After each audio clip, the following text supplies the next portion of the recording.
नमस्कार। आज आम आलोचना करवा आजिकल गोटे बहुत पॉपुलर खाद्य सेटा हूँ चिया सीड। मु तो बहुत आगुरी गोटा जान नी चिया सीडटा कौन थे मुझे किणिक आनी बुझीपारे मुझे खाइबी केमी मत बहुत दिन लगेगा केमती खाइबी तापर बहुत रिसर्च कलापर जानिली आम केमती खाइबू केत खाइबू कौन खाइबू केते अमाउंटर खाइबू सब धीरे धीरे मुझे बुझिली। मु साधारणतः कौन करे ना बतरे दे बतरे से फल काटिक पकईकरी सालाड भाया फ्रूट सालाड भाया तो खाए। एबे हम जानिबा ये जो चिया सीड एटा आसिला कोठू।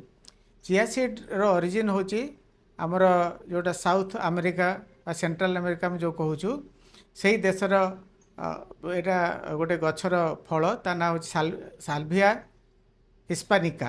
तो से गछर एटा होची फल। तो आम जाना कथा जे आम ताको खाइबू कौन पाई आम देश तो एत खाद्य अवेलेबल अच्छी आम पाखे एत मंजी आम पाखे अच्छी तो आम यही जो मंजीटा कहीं खाइबा। तो यार गोटे एडभांटेज है ये जो चिया सीड रे बहुत किसी जिनिस रही जमती एथिरे ओमेगा 3 फैटी एसिड अच्छी जे के ट्राइग्लिसराइड कम करे। 30 ग्राम आमर चिया सीड रे प्राय 10 ग्राम आमर फाइबर थाए। फाइबर आम बहुत उपादेय। आजिकल धीरे धीरे आम खाद्य फाइबर परिमाण कमी कमी जाऊँगी तेणु आम जब 30 ग्राम बा 2 टेबल स्पून आम जब चिया सीड खाइबू से 10 ग्राम फाइबर मिल जड़े लोकों दिन में 40 ରୁ 45 ग्राम आमको फाइबर दरकार।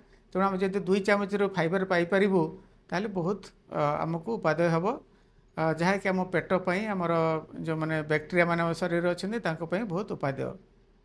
अन्य जो जिनस गुड़ा अच्छी सी है प्रोटीन अच्छी से बहुत गुड़ा मिनेराल्स जमी कैल्शियम ये सब अच्छी जोटा कि आम शरीर बहुत भल। क्योंकि जेकोसी जिनस खाइबा पूर्व आम केमती तैयारी करूँ केमती प्रिपेयर केमती खाइबू ये जाना दरकार।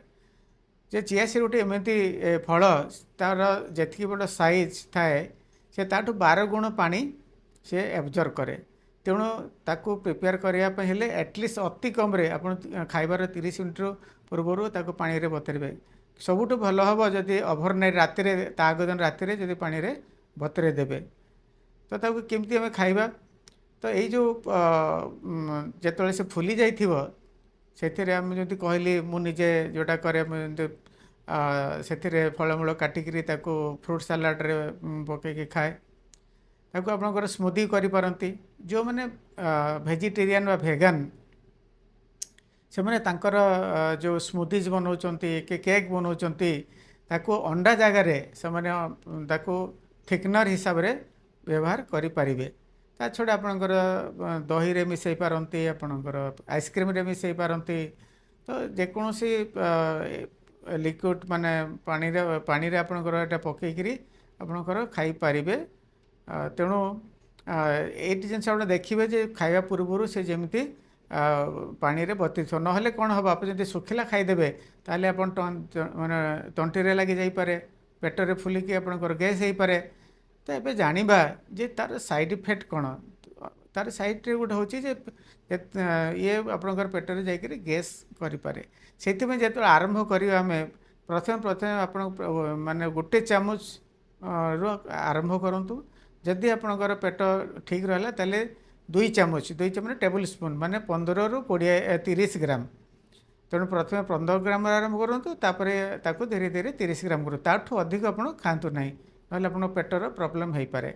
तो कौ व्यक्ति या खाइबे ना भर नंबर भाई जदि जो मनकर लो ब्लड प्रेशर हो कहीं ये लो ब्लड प्रेशर करें जो मैंने ब्लड थिनर खाऊँ हार्ट पेसेंट मैंने ब्लड थिनर खाती तो से जो क्लटिंग रे प्रॉब्लम हो पारे।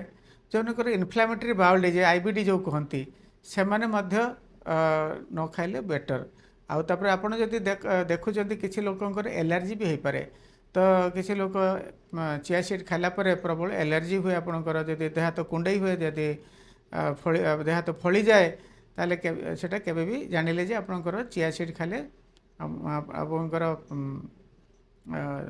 शरीर रे से कुप्रभाव पकई पारे। ତେଣୁ ଚିଆ ସିଡ୍ ଗୋଟେ ଉପାଦେୟ ଖାଦ୍ୟ, ସେଥିରେ ପ୍ରୋଟିନ୍ ଅଛି, ସେଥିରେ ଫାଇବର ଅଛି, ସେଥିରେ ଓମେଗା 3 ଫ୍ୟାଟି ଆସେ। ତେଣୁ ଆମ ପାଇଁ ଇଏ ଗୋଟେ ବହୁତ ଉପାଦେୟ ଖାଦ୍ୟ। ତେଣୁ ଆପଣଙ୍କର ବିଭିନ୍ନ ଖାଦ୍ୟରେ ତାକୁ ମିଶାଇକରି ବତୁରେଇ କରି ଖାଇବେ, କେବେ ବି ଶୁଖିଲା ଖାଇବେ ନାହିଁ। ଧନ୍ୟବାଦ।